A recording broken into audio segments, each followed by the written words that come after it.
Okay, Alex, we've got the 20 foot now, the low down on the 20 foot. My local venue. Yeah, so 20 foot, last year's Winter League final was pegged at the footbridge section. So for a lot of the anglers that come down last year, it is, they get, oh, what, there's no fish at that bridge. There is no fish to be caught at the footbridge. Considering last year you could look down and it was thick from top to bottom of fish. So it's another thing people can't get their head around. What, there must be something there. No, there's nothing there. They can't even catch pike there. So that says it all, really. So chain bridge was used probably about 2-3 winter leagues ago. When they used it before, it fished its head off. They had we've double banked it and all sorts. When the fish are there, it's better than the footbridge, really, because it's a bit. You've got more consistent fishing through the 15 or 12 pegs, or however many's there in the final. Whereas with the footbridge, it tend to, the nearer the bridge you were, which again, a little bit like this, nearer the bridge is a bit better, but by good fishing, you can gain a few more points, not rather than, drawing your place in your section. I drove over it yesterday, and there were 4 match anglers having a little knock-up between themselves.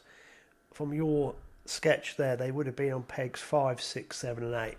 Right. And I even saw fish topping right down by the railway bridge. Yeah. Well, that's the good thing about it. Because of this rain, it's holding its colour. It's got that lovely orange tinge to it, which at the minute is really good. I mean, if it goes really cold, you might see them end pegs struggling for bites at the start. But it's not necessarily a bad thing, because on the 20 foot, when the fish move, they tend to be the bigger fish move first. So it swings and roundabouts. But there's 3 pegs to the right of the bridge. Peg 3 is literally underneath the bridge. That has been the boss peg.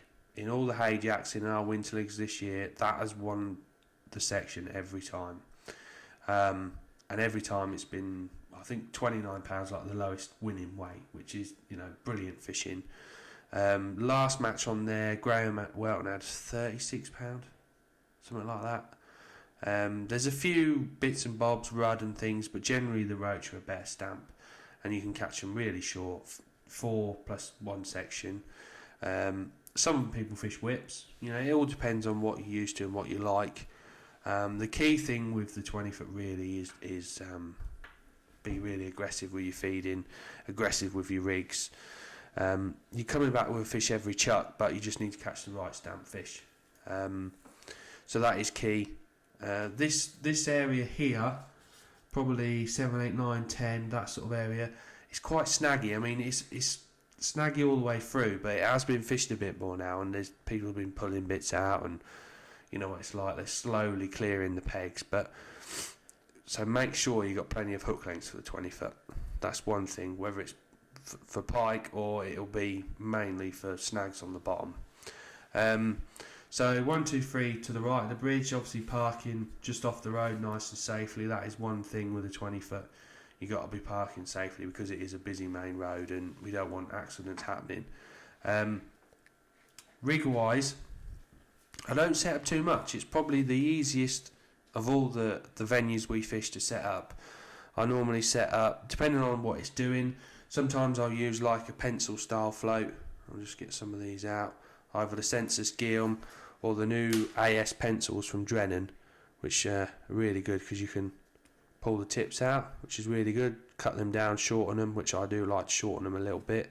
Do you just cut them with a pair of scissors? Yeah, cut them with a pair of scissors and turn the end you cut inside. Let me just zoom in on that. So if I'll show you them, they are really good. They're like the old classic whip sort of shape. These are good when it's sort of still, stood. They're long, aren't they? Yeah, they are long. Does that mean it's just got more stability in the water? Yeah, it's a little bit sensitive, obviously, because it's thinner, but it suffers with skim, the 20 foot, quite heavily, and they just fish quick. They all go in one motion. You bulk down, maybe 1 or 2 droppers. But yeah, I wouldn't fish too light. Probably 0.16 main line, 0.10, 0.9 hook length.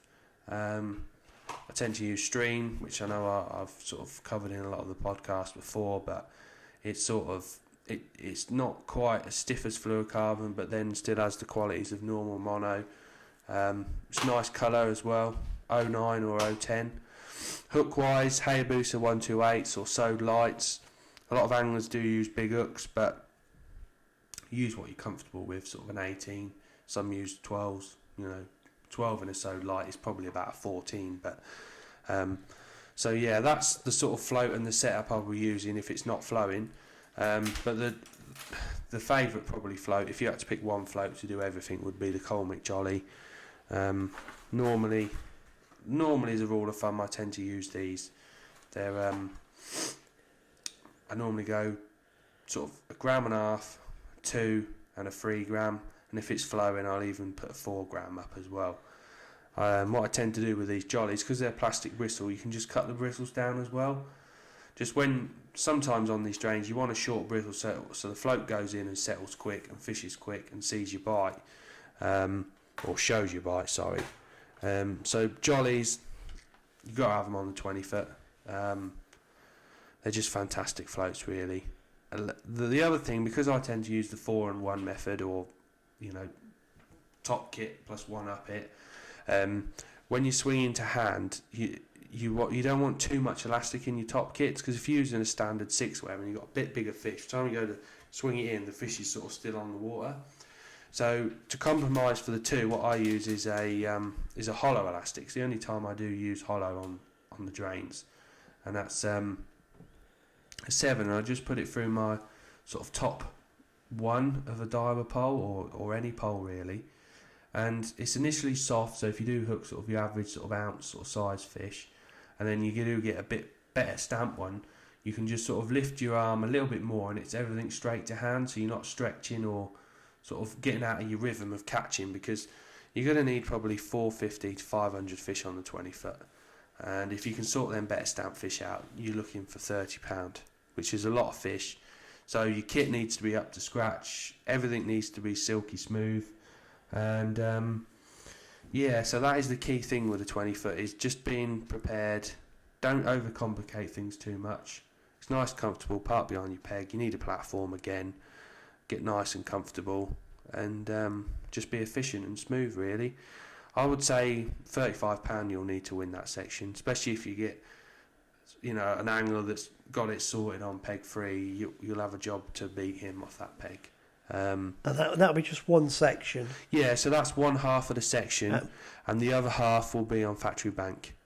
Ah. Yeah, so these might not be 115, they might be 16 to 30. Oh, I I've don't got know. you. So And it's Benwick's split. 2 sections. Yeah, so there'll be 2 sections at Benwick. Cambridge is 1. So Cambridge is one half with factory, so that's two full sections, sorry.